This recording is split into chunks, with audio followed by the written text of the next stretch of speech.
जय श्री राधे, हर हर महादेव। मित्रों, आज हम फिर से एक वीडियो लेकर के आए हैं जिसका शीर्षक है परमपिता परमेश्वर में ध्यान कैसे लगाएं और कैसे पाएं। सुंदरदास जी महाराज उच्च कोटि के आत्म साक्षात्कारी महापुरुष थे। एक बार एक नवाब ने उनके चरणों में अपना सिर रख कर के कहा, बाबा जी, जिस आनंद से आप आनंदित हैं, जिस आत्मा परमात्मा को पाकर के आप तृप्त हुए हैं, जिस ईश्वर के साक्षात्कार से आप आत्म रमणा हो गए हैं, वह हमें करा दो। सुना क्या है कि 7 जन्मों के पुण्य जब जोर करते हैं तब आत्म साक्षात्कारी महापुरुषों के दर्शन करने की इच्छा प्रबल हो जाती है और दूसरे 7 जन्मों के पुण्य जब सहयोग करते हैं तब उनके द्वार तक हम पहुंच पाते हैं और तीसरे 7 जन्मों के पुण्य अगर नहीं मिलते हैं तो हम द्वार से लौट चले आएंगे या बाबा जी चले गए होंगे, फिर हम पहुंचेंगे, अथवा तो बाबा जी आने वाले होंगे तो उनके आने से पहले ही हम वहां से रवाना हो जाएंगे। तीसरे 7 जन्मों के भी अर्थात कुल 21 जन्मों के पुण्य जब तक जोर नहीं करेंगे तब तक साक्षात्कारी महापुरुषों में श्रद्धा टिक नहीं सकती और उनके वचनों में विश्वास भी नहीं हो सकता। स्व अल्प पुण्यवताम राजन विश्वासो नैव जायते। स्व अल्प अर्थात थोड़े से पुण्य वालों को तो आत्मज्ञानी महापुरुषों के वचनों में विश्वास ही नहीं हो सकता है।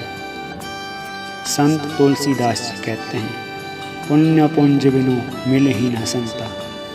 पुण्य का पुंज मतलब 21 जन्मों के पुण्य जब इकट्ठे होते हैं तब आत्मज्ञानी महापुरुषों में श्रद्धा और विश्वास टिकता है। नवाब कहता है, महाराज, मुझे आपके दर्शन हुए हैं, अब मैं चाहता हूँ कि जिस आत्मरस से, जिस आत्मज्ञान से आप कृतकृत्य हुए हैं, वह कैसा रस है, उसका मुझे अनुभव कराइए।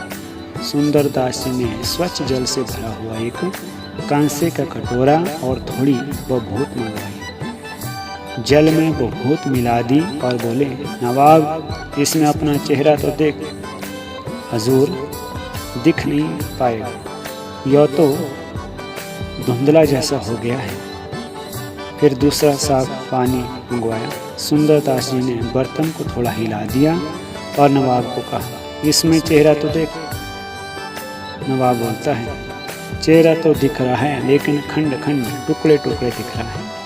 हिलते हुए जल में चेहरा भी विचित्र सा दिख रहा है। सुंदरदास ने कहा, अच्छा, पानी स्थिर कर दिया, अब चेहरा देख। महाराज, साफ दिख रहा है।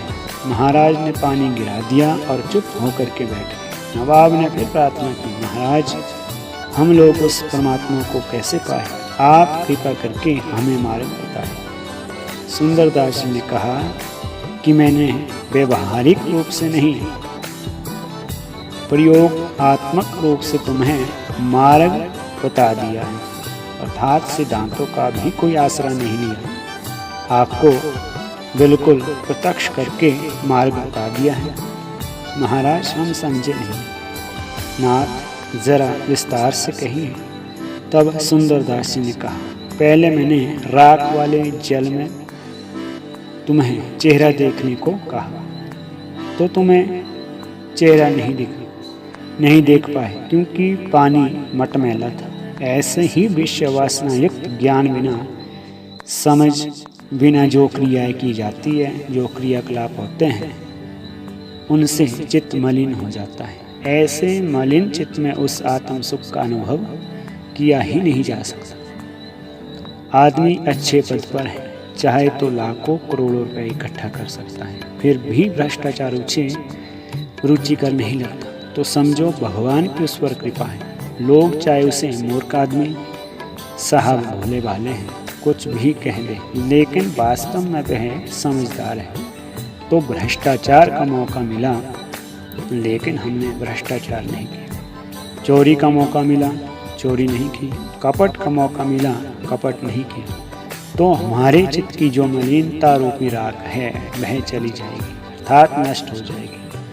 मलिनता चली जाएगी तो अंतःकरण अपने आप शुद्ध होता चला जाएगा। फिर भी आत्म साक्षात्कार ठीक से नहीं होगा, क्योंकि चित्त शुद्ध तो हुआ है, लेकिन चित्त का शुद्ध होना ही पर्याय नहीं है।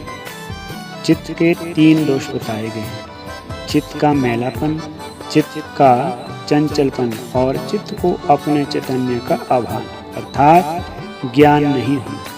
शुद्ध क्रिया को ज्ञान संयुक्त करने से चित्त शुद्ध होता है। क्रिया के साथ अगर ज्ञान नहीं है, सत्संग नहीं है, अच्छे लोगों का संग नहीं है, ध्यान नहीं है, तो वह क्रिया बंधन को बढ़ा देती है। क्रिया के साथ यदि अच्छे लोगों का संग है, ज्ञान है, ध्यान का समन्वय कर देते हैं, तो वही क्रिया अपने को और औरों को सुख देती है और मुक्ति की ओर ले जाती है। ईश्वर प्राप्ति के इच्छुक साधकों को 4 घंटे और अत्यंत व्यस्त गृहस्थों को कम से कम 1 घंटा प्रतिदिन ध्यान करना चाहिए। शुद्ध व्यवहार से चित्त शुद्ध होता है। चित्त शुद्ध हुआ तो फिर ध्यान करके चित्त को एकाग्र किया जा सकता है, और एकाग्र चित्त में अगर तत्व ज्ञान के संस्कार ठीक ढंग से बैठ गए तो आत्म साक्षात्कार हो जाता है। फिर उस आत्म साक्षात्कार से खुली आँख से भी समाधि बनी रहेगी। उठत बैठत कोई उठाने, कहत कबीर हम उसी ठिकाने। जय श्री राधे, हर हर महादेव।